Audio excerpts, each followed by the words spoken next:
ठीक है, ओके। ॐ नमः सिद्धेभ्यः। ॐ नमः सिद्धेभ्यः। ॐ नमः सिद्धेभ्यः।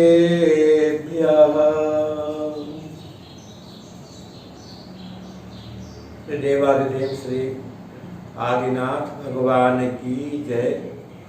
पूज्य आचार्य बादीराज सूरी महाराज की जय। संत शिरोमणि आचार्य गुरुवर श्री विद्यासागर जी महामुनिराज की जय। एकी भाव स्तोत्र की जय।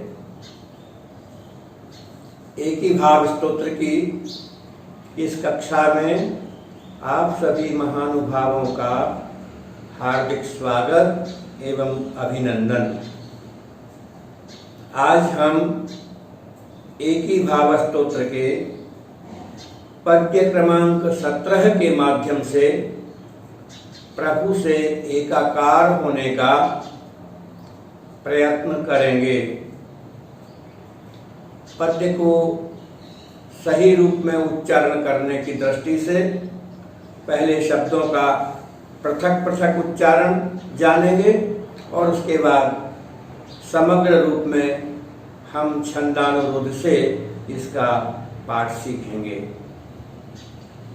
एक एक शब्दों को देखिए। पहले प्रादुर्भूतस्, यहाँ ध्यान दें, स्थिर शब्द बाद में आ रहा है, उसका स हलंत है, अतः पूर्ववर्ती तो में स्थित अ उसमें जोड़ेंगे। प्रादुर्भूतस् स्थिर पद सुख, पूर्व में ले लिया। प्रादुर्भूतस् स्थिर पद सुख त्वा मनुध्यायतो, त्वा मनुध्यायतो मे त्वय्येवाहं, त्वय्येवाहं, त्वय आधे य तक, ये वाहम तो मिलाकर हुआ त्वय्येवाहं। स इति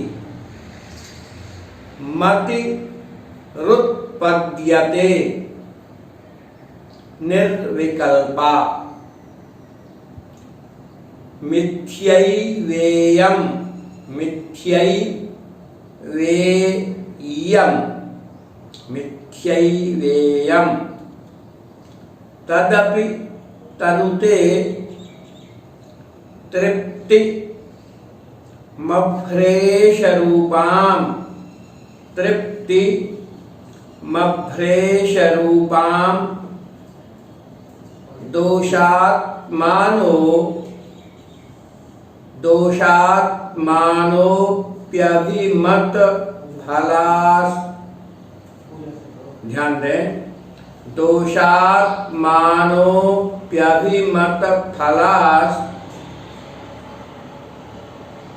त्वत्प्रसादात् भवन्ति, त्वत्प्रसादात् भवन्ति।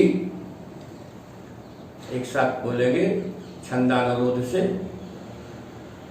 प्रादुर्भूतस्, प्रादुर्भूतस् स्थिर पद सुख त्वामनुध्यायतो मे। जैसा आपने सुना है वैसा हमारे साथ बोलने का प्रयास कीजिए। मैं पुनः बोलता हूँ। प्रादुर्भूतस् स्थिर पद सुख त्वामनुध्यायतो मे त्वय्येवाहं स इति मति, त्वय्येवाहं स इति मतिरुत्, स इति मतिरुत्पद्यते निर्विकल्पा, त्वय्येवाहं स स इति मति त्वय्येवाहं स इति मतिरुत्पद्यते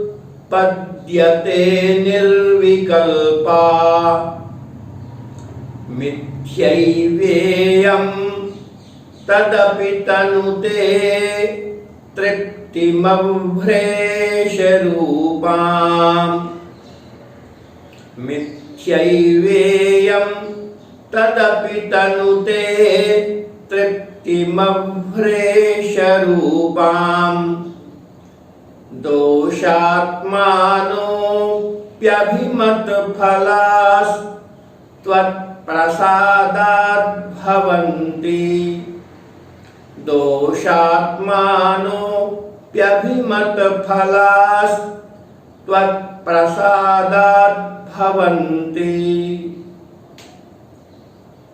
संधि युक्त पदों को देखें, जहां संधि की हम उनका अलग अलग करेंगे, सबका उच्चारण करते हुए जाऊंगा आगे तक, और जहां पद मिले हुए होंगे आपस में उनके अलग अलग कर दूंगा ताकि अलग अलग शब्दों का अर्थ हम पहचान सकें।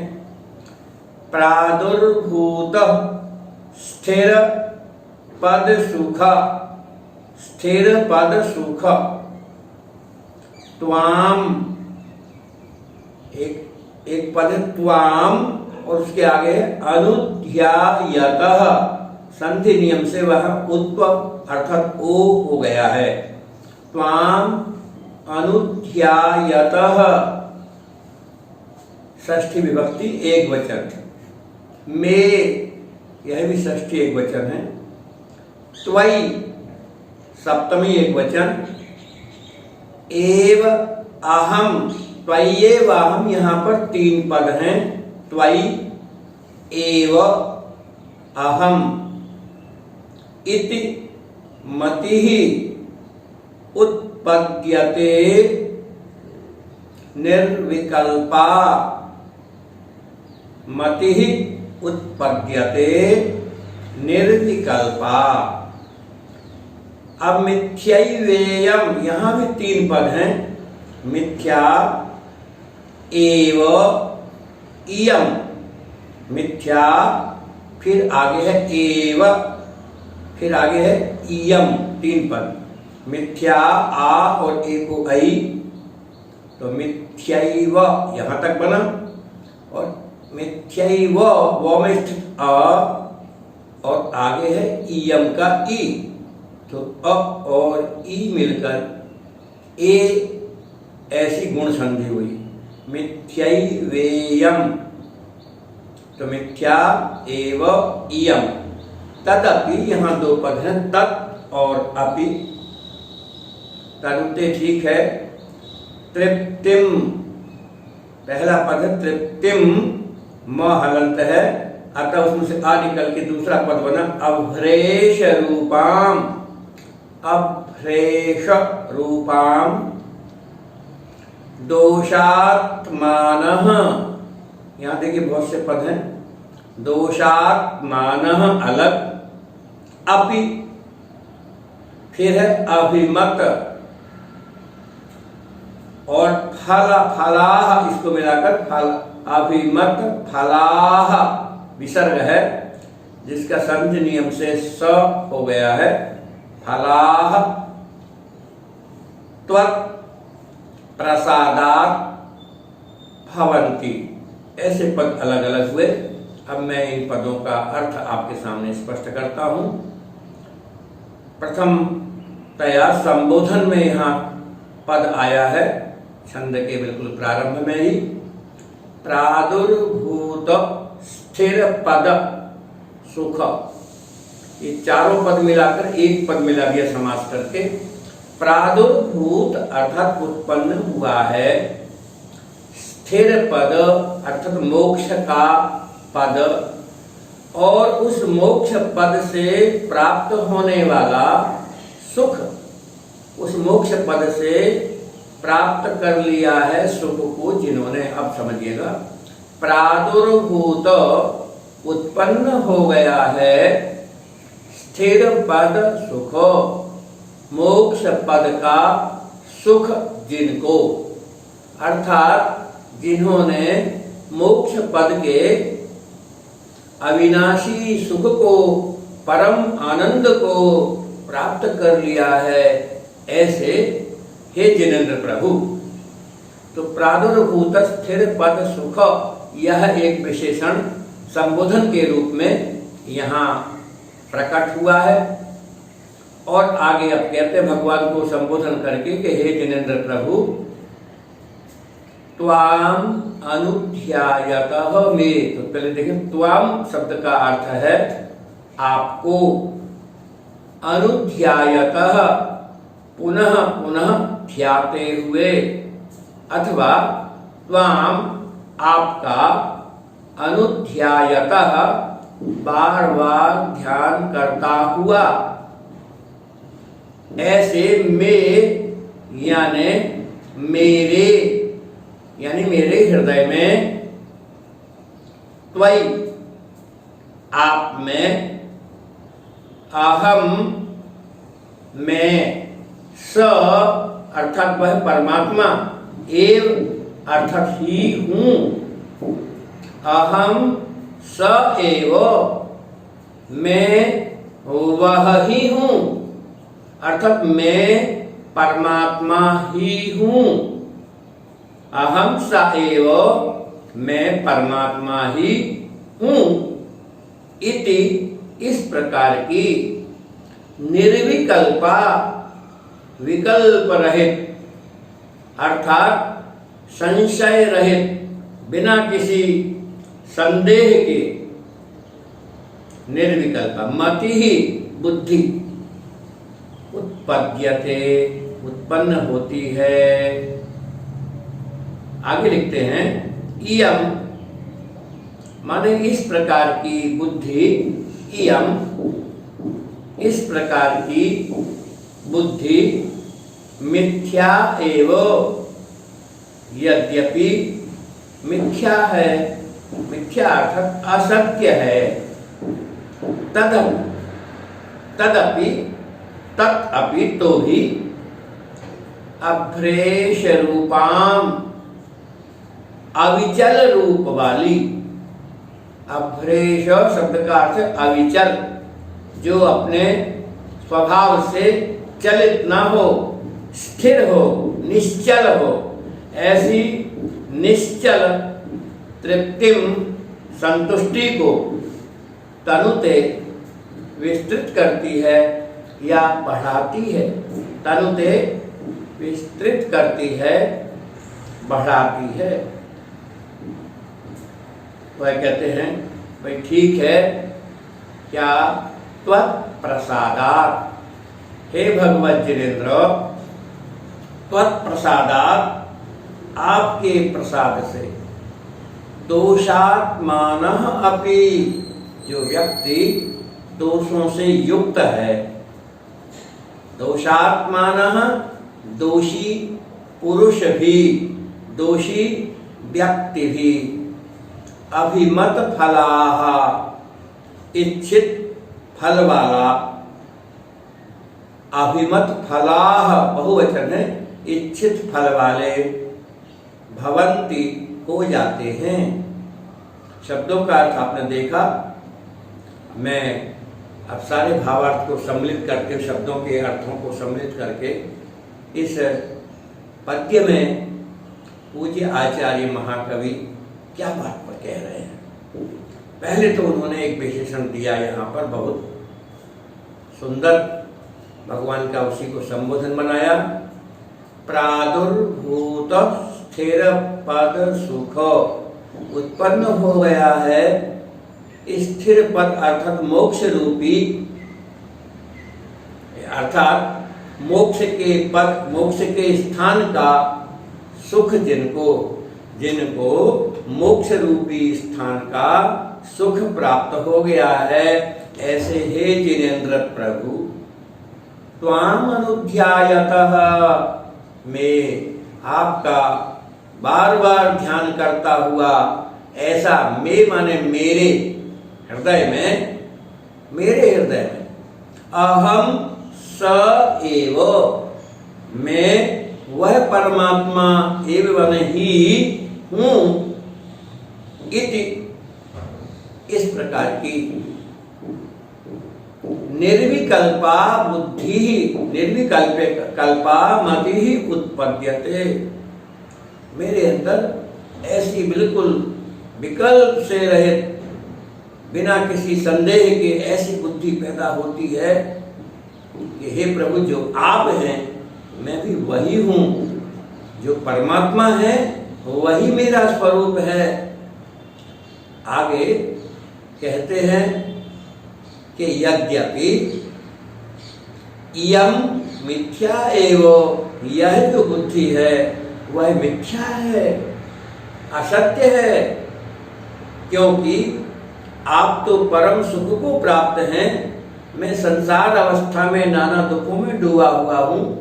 आप राग द्वेष से रहित हैं, मैं रागी द्वेषी हूँ। आप मोक्ष में विराजमान हैं, मैं संसार में पड़ा हुआ हूँ। आप कर्मों से स्वतंत्र हैं, मुक्त हैं, और मैं कर्मों के बंधन में जकड़ा हुआ हूँ।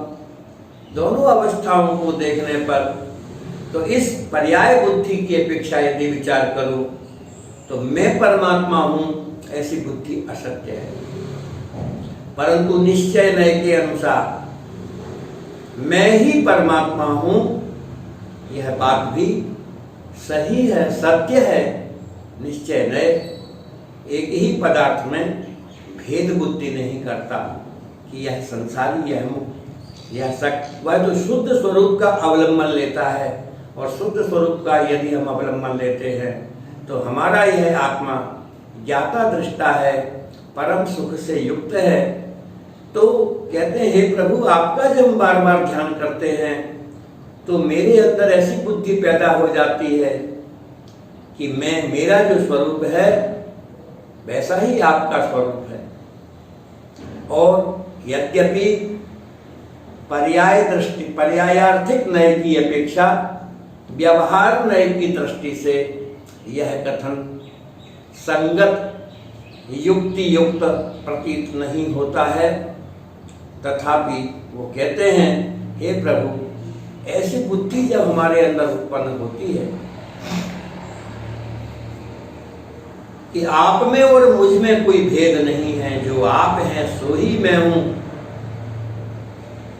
भगवान के ध्यान में लीन होकर के भक्त भगवान से एकाकार रूप प्राप्त हो जाता है, और भगवान और भक्त में भेद नहीं रह जाता है, और भक्ति का उत्कर्ष होता है, तो उसे यह भेद पता नहीं रहता कि आपका स्वरूप अलग है, आप मोक्षस्थ हैं, मैं संसारी हूँ, ये सब भूल जाता है, परम दशा को प्राप्त होता है। अर्थात भक्ति का यह उत्कृष्ट रूप है जब भक्त भगवान से एकाकार हो जाता है। तो कह रहे हैं व्यवहार नय की अपेक्षा तो कि मैं और परमात्मा एक हूं, यह ठीक नहीं है। फिर भी मैं और आप एक हैं, ऐसी बुद्धि के उत्पन्न होने से अप्रेष रूपां तृप्तिम, जो निश्चल रूप ऐसी जो तृप्ति है, ऐसी तृप्ति जो अपनी सीमा को खोती नहीं है, जो पुनः नाश को प्राप्त नहीं होती है, अविनाशी जो सुख है, अविनाशी जो तृप्ति है, अविनाशी जो संतुष्टि है, उस संतुष्टि रूपी सुख को तनुते और बढ़ाती है। तो कहते हैं ये क्या कारण है कि हम जैसे नहीं हैं वैसा अपने आप को सोचते हुए भी हम अविनाशी सुख को प्राप्त होते हैं। क्या महिमा है इस बात की। यह तो वो कहते हैं दोषात्मान है भगवान, दोषी पुरुष। दोषी इसलिए कि जो हमारा स्वरूप पर्याय दृष्टि से नहीं है और उस स्वरूप को हम आपसे एकाकार रूप समझते हैं, एक रूप समझते हैं, तो ये तो दोष है मेरा। क्योंकि दोषात्मान अपि सदोषी व्यक्ति भी, दोष युक्त व्यक्ति भी अभिमत फलाह, अभिलषित फलों वाले अर्थात इच्छित फलों को प्राप्त भवंती हो जाते हैं। तो कहते हैं ये सब त्वत्प्रसादात्, हे प्रभु आपके ही प्रसाद का फल है, आपका ही यह महात्म्य है कि जो आपका बार बार ध्यान करता है और ध्यान दशा में वह आपसे एकाकार होकर के जो आप हैं वही मैं हूँ ऐसा अभेद रूप से प्रतीत करता है, ज्ञात करता है। तो समझ रहे होंगे बात को कि यहाँ पूज्य आचार्य श्री ने निश्चय दृष्टिया यह बताया कि जो परमात्मा है वही मैं हूँ और जो मैं हूँ वही परमात्मा हूँ है। मैं वह हूँ जो है भगवान, जो वो है मैं हूँ भगवान। ये तो दृढ़ दृष्टि है। और पर्याय से अंतर यही ऊपरी जान, वे विराग यहाँ राग वितान। परमात्मा तो राग से रहित वितराग हैं और मैं सराग हूँ। पर्याय दृष्टि से यह भिन्नता है। अतः पर्याय दृष्टि से विचार करने पर यह कहना कि मैं ही परमात्मा हूँ यह दोष युक्त बात होगी, मिथ्या बात होगी। तो यहाँ कहते हैं परंतु हे प्रभु जब मैं ऐसा चिंतन करता हूँ ध्यान दशा में कि मैं और आप एक हैं, ऐसी बुद्धि से मुझे वास्तव में अविचल सुख की अनुभूति होती है और वह ध्यान मेरे उस अविचल सुख को और भी बढ़ा देता है और भी वृद्धिगत कर देता है। तनोति यानी विस्तार कर दे, तनुते विस्तार कर देता है। और ऐसे संतोष को जो अभ्रेश रूपाम तृप्तिम अविनाशी अविचल ऐसे सुख को विस्तृत कर देती है। कहते हैं हे भगवान ये आपका ही प्रभाव है कि सदोषी पुरुष भी जो है वे अभिमत फला भवंती, अभिलषित फल को जो उनके मन की कामनाएं हैं, जो उनके मनोरथ हैं, वे सब संपूर्ण हो जाते हैं और मनुष्य सफलता को प्राप्त हो जाता है। ऐसे असीम शक्ति धारक, असीम महिमा के धारक महाप्रभु आपको सादर नमन वंदन। इस प्रकार से पद्य क्रमांक 17 का भावार्थ आपके सामने प्रस्तुत हुआ। अब मैं सभी महानुभावों को जय जिनेन्द्र कहता हूँ। माता जनमाणी की जय हो।